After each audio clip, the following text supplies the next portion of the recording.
Hey,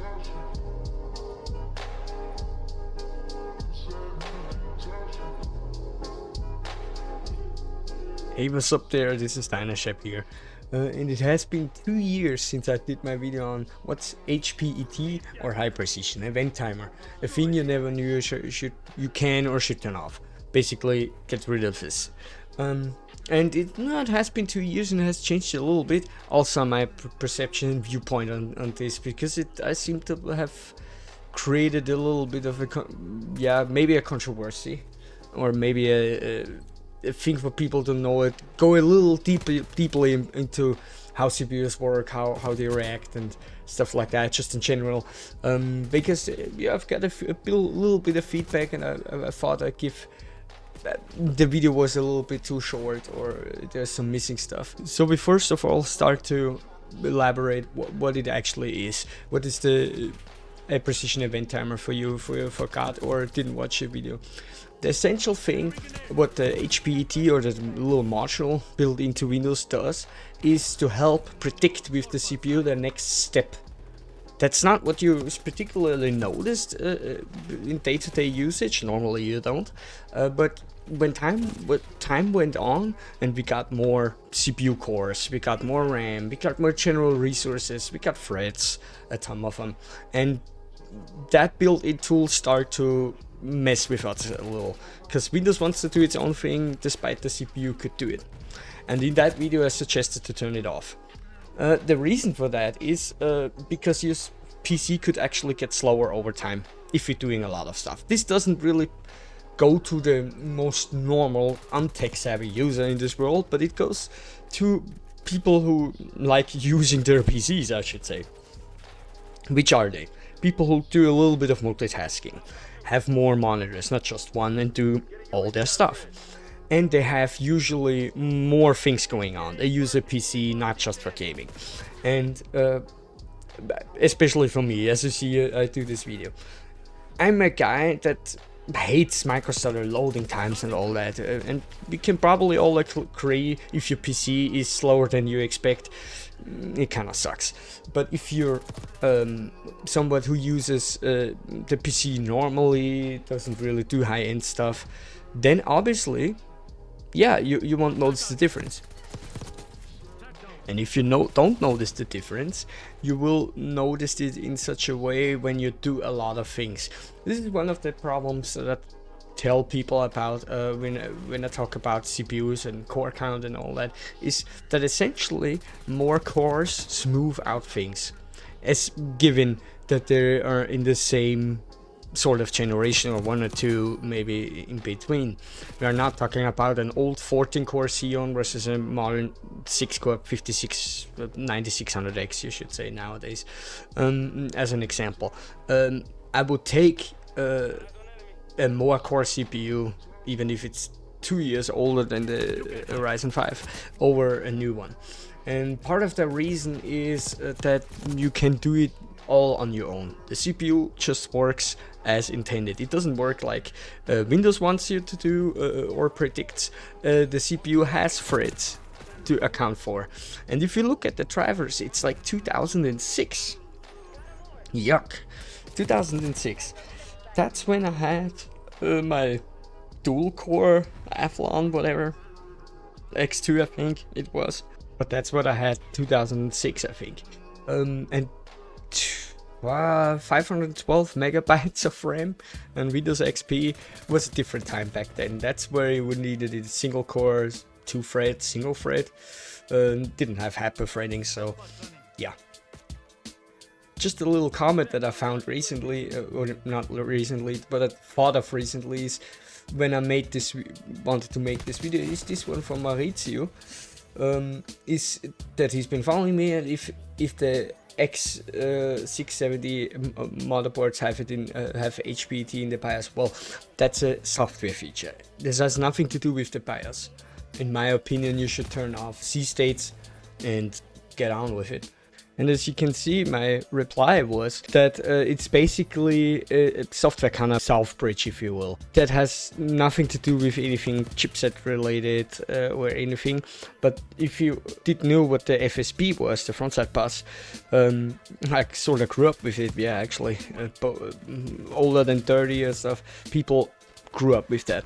If you're doing some calculation stuff, maybe some Blender or CAD rendering, it wants to use that because there's more single-threaded applications that they still exist, that they need this protection, that they work with Windows that could actually make everything worse or break or not even crash or whatever. It glitches out or it doesn't fully render because it can't do it relying on the CPU. It relies on what Windows tells it. So that was about the HPET. Just want to give a little heads up. You might want to check if you need it or not. If you don't need it or your use case resembles something you would need that to, you gotta try. Actually, I can't help you out with that with your use case. And when you don't need it and it's disturbing, turn it off. It's as simple as that. And another thing that I want to touch now is about CPUs at the cores and all that. Best example for cores to help out, even though this is not entirely true for the gameplay that you see in the background. It was quite hitchy though, but pretty much because of the VRAM situation that Black Ops 6 was cached before. And it likes to cache everything, but that's a different problem. But anyway, hopefully you can see it. And that is that the core count doesn't matter, only the cores themselves. Well, that was true back then, 2014, 15, 16, 17, something like that, when there was a lot less multi-threading, multitasking even. People did a lot less stuff. Games were more GPU focused than they are now. Imagine why a 5800X 3D has 8 cores and not just 6. Because 6 it would be kind of crappy. Because 8 is a lot more. Not from the specifics of the number alone, but 2 cores more could give you a lot more stuff to do. And stuff to have wiggle room. Imagine you being in a room and it's too small. You have a bigger room, you can stretch it up more, can get a bigger table to get more done maybe. And so is it now with the cores. We're not talking about 10 generations apart of stuff. Of course I would pick the 5600X over a old 6-core Xeon from 2011 or so. And then you have people who believe that a higher resolution accounts for a CPU bottleneck. Well, not so fast, little Jimmy, not so fast. The problem with that is, as we know, back then we just didn't need the best graphics card for 1440p or 4K. We basically could put a 1080 Ti into an i3. That wouldn't make that much of a difference. But if you want to have high FPS gaming, you needed an i7 or the best CPU you could put there and could afford, because high FPS goes to the CPU. That really honestly didn't change that much in even 10 years. But the simple mantra of you only need this and that, it's just bullcrap. People should start to think over the horizon. Simply put, that was 10 years ago, and benchmark games that are 10 years ago, yeah, obviously you don't need. That's the only part where I ever would say the word need in that term. People should throw this into the trash can, that word, and never use it, because what I need and you need are two totally different things. I need 128 gigs of RAM. Hard for you guys to ever believe that, but I like to have everything open all the time, every time, multiple games even, and want to have a perfect, smooth, nice and fast experience. That's not possible with 32 gigs or 64 in most cases, I can tell you. And I have 2 PCs right there. I can go back and forth, one with 8 core and the one with 14 core. I'm making this video. And you notice it right away, even in Windows. You don't have to be a power user anymore. A lot of stuff is going on now, and Windows has become more sweet looking, depending if you like that look from Windows nowadays. That with all those animations and beep bam blop and blee, that it is important to understand that this needs a lot of resources. If somebody tells me that his Ryzen 7 isn't really enough, I would suggest him for a Ryzen 9. And if he's like, I don't need that for gaming, and then I convinced him, he says, I can notice the difference. And I told him, yep, it's not just about FPS all the time, because in SLI, we had high FPS too, and it micro stuttered. That had a reason, but everything has. Or let's say 980 Ti 2015 with an i3. You could put that together and play at 4K. As soon as you just play a game, not doing anything else, have everything closed and clean windows, it's actually quite nice. Does anybody ever with a 1080 Ti put it on an i3? Probably not. They would put a 6700K or maybe an i5 6600K from that era, and because that's not enough, that was nice, and that i7 couldn't possibly do anything for you. But nowadays, if you go, let's say, from a Ryzen 7 to a Ryzen 9, the problem is you don't notice it in the benchmark graphs or either in the FPS, because sometimes we saw with SLI back then that we have got two graphics cards. It might say 120 FPS, but it feels like 60 or even less, so which is quite horrible, to be honest. But the main thing that has a problem with is that people think that they put a RTX 3090 into a Ryzen 5 whatever, or a 5090 now I should say, and think this is all they need just because they put it on 4K.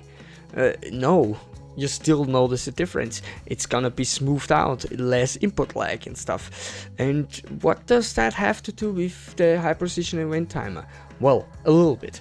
Not entirely related, but the second thing, because the HPET predicts if you have less cores, that's why to most people it is smoother. But if you turn that off, everything gets done on the CPU, pretty much. There's still Windows involved and task switching and core hopping, etc.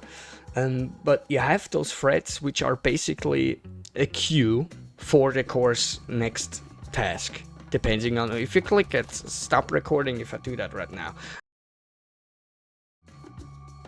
and play another video and do this and that, that all has to be calculated by the CPU.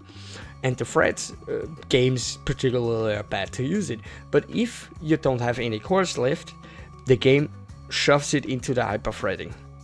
And if Windows decides, hey, you watch a video and focuses on that, the game becomes worse. And even though it worked yesterday, and so I would turn that off.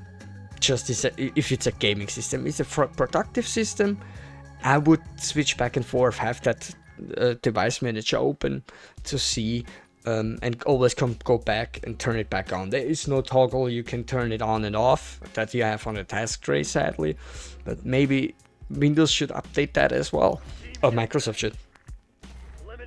Then we wouldn't have those issues, and I wouldn't have to make this crappy video. Alright guys, this was a kind of a long video today, a little bit mixed with my commentary on it. Hopefully something you can appreciate at least. There's probably a few more that comes on that topic, not entirely on HPET, but tell me in the comments again if you like that or not, if there's something I should do better or less. Criticism is fine. Until next time, jag tillhör Köpinga, and peace out till next time.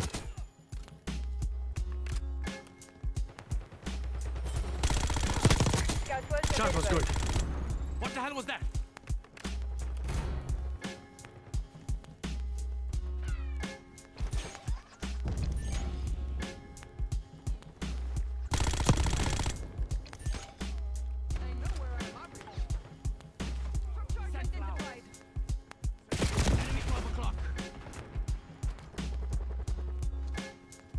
Scout pulse activated.